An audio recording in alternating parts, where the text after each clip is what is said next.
I'm happy and I'm inspired. So I'm a golf instructor, and this is my 19th season playing golf.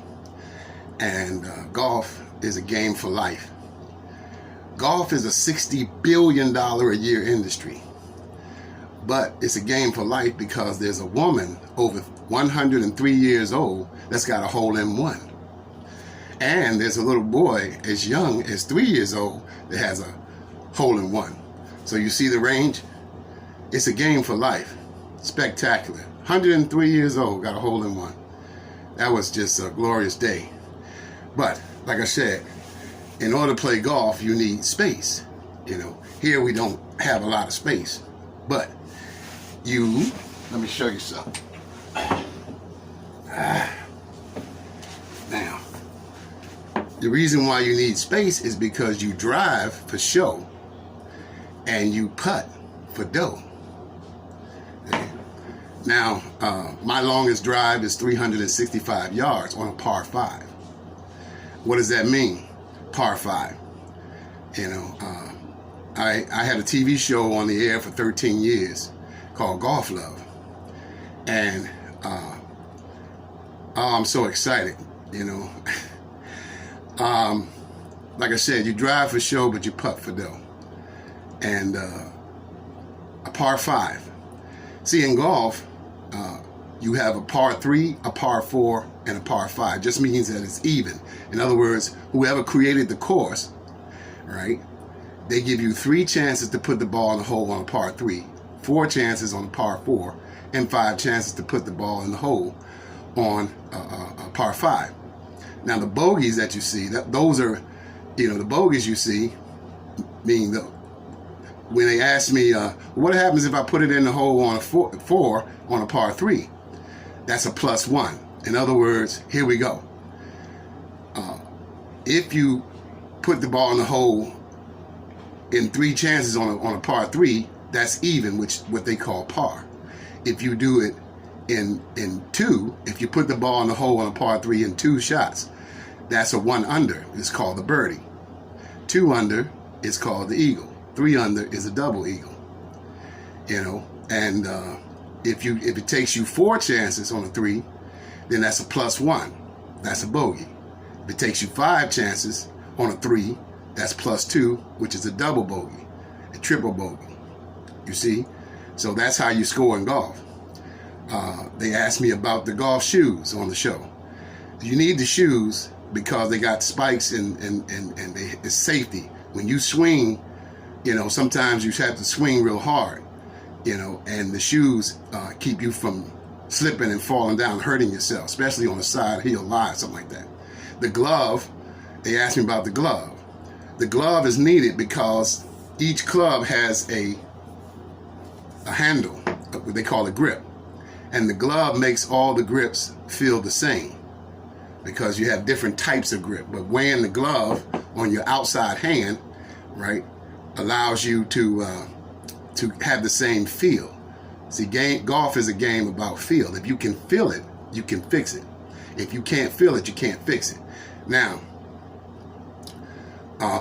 golf is a $60 billion a year industry. And most people cannot break, when they say break 100, that's the goal of the new players, to break 100, you know. And what that means is every golf course, if all the golf courses had the exact same space, yardage, it would be 72 shots to make par, even. But some golf courses are shorter, so that's 71 or 70. Some are longer, so that it becomes a 73 or 74, you know, shots to make par, you know. And that's, if you can shoot your age in golf, that's an amazing feat, you know. But like I said, what I wanted to tell you about golf is that golf is a game for life, and I'm gonna give you some tips that'll come out of the book that I'm writing about golf. So you drive for show. This is my driver. You drive for show. This is a driver. And you putt for dough. This is my putter. Now, I'm gonna give you some tips, but You know, here's a story. I've broken 17 of these drivers. Yeah. And it was a funny story. I was hitting a 1 iron. Oh yeah, how do the clubs go? 1 is the furthest the club will go. You have a 1 wood and you have a 1 iron. And if you swing exactly the same way, then the 1 iron would go as furthest, 2 iron would be shorter, 3 iron would be shorter, 4 iron would be shorter, 5 iron would be shorter. A 1 wood would be the longest, a 2 wood shorter, 3 wood shorter, and so forth. I'm sweating because I'm just so excited. Now, I've broken 17 of these because my swing is not like anyone else's swing.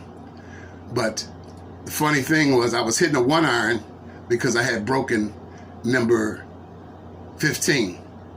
And I hooked up with these 2 gentlemen and I played golf with them. They liked the way I play golf, but remember, I hooked up with them. They didn't know that I'd already played half the course. So when we got around and finished that, their first half was my second half, and I told them I'd have a nice day.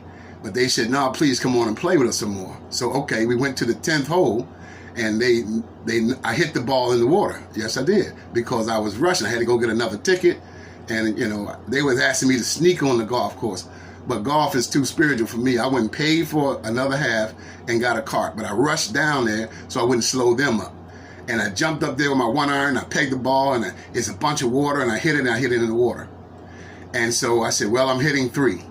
And the gentleman said, here, hit my driver. He thought I couldn't make it over the water without a driver. So I said, okay. Now, he didn't know that I've already broken 15 of these things, right?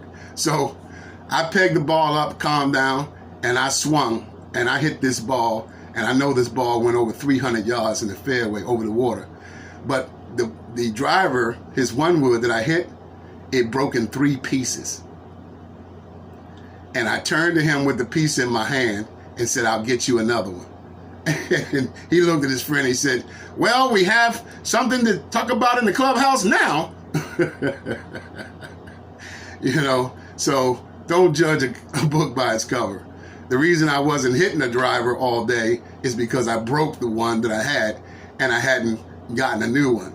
I hit his driver 1 time, 300-something yards in the fairway, over the water, and broke it in 3 pieces. 1 swing.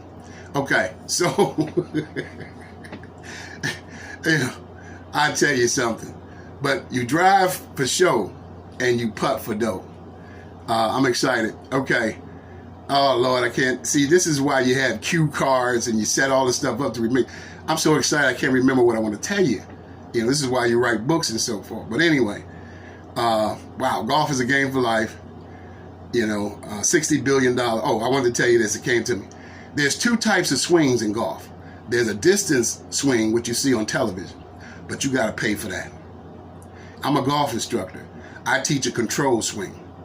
And here's the rhyme that I always use with my students. Tempo and balance creates rhythm. Rhythm creates control. Control creates confidence, and confidence creates fun. You know, in other words, tempo and balance creates rhythm. There's a par 3 swing in every hole. You don't have to swing out of your shoes and all that unless you're a pro on TV with distance.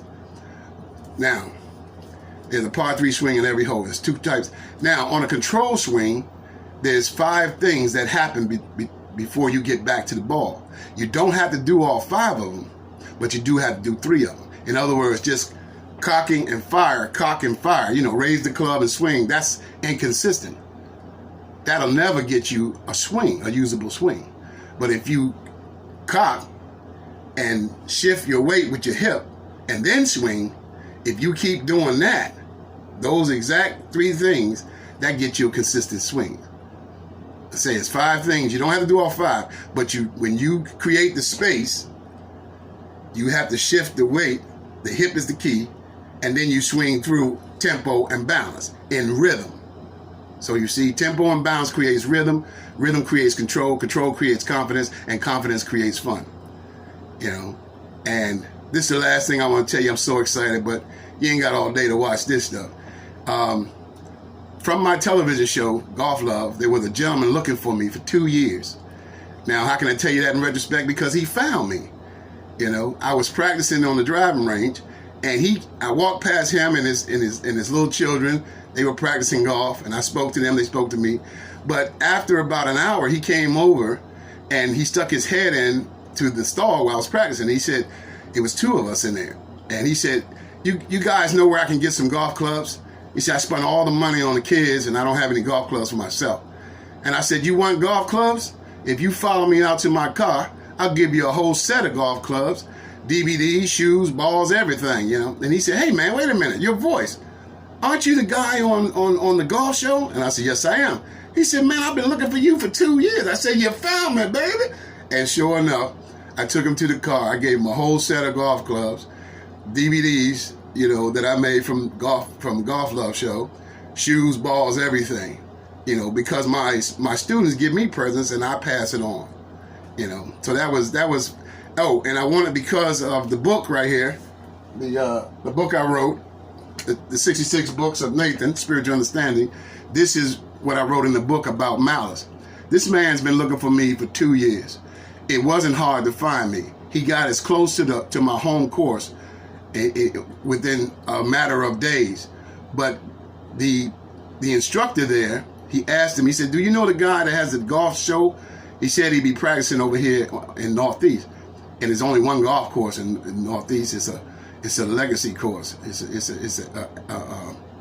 I'm excited, you know. And he found the people at the course that I practice with just about every day. And the gentleman that he talked to had malice in his soul. We all have malice in our body, but golf helped me get mine out. But the guy told him, "No, I don't know him." Now, this is the same guy that asked me to teach a class of 30 children that got off the bus and didn't have an instructor that day. And I taught the class. But when this gentleman was looking for me for 2 years, you know, I don't have malice in my soul, you know, because he was guided to find me anyway. And look what the transaction that happened. But the gentleman could have said, "Yeah, I know him. He plays here. You know, I don't know his number or whatnot, but if you give me your number, I'll pass it on to him," something like that, without malice in your soul. But he said, "No, I don't know the guy." You know, so you see, that's what I wrote in the book up there about understanding, spiritual understanding. He couldn't stop that. That man wanted to find me, and spiritually, he found me. And I gave him everything I could give him to help. I'm out of here, y'all. Golf love, baby.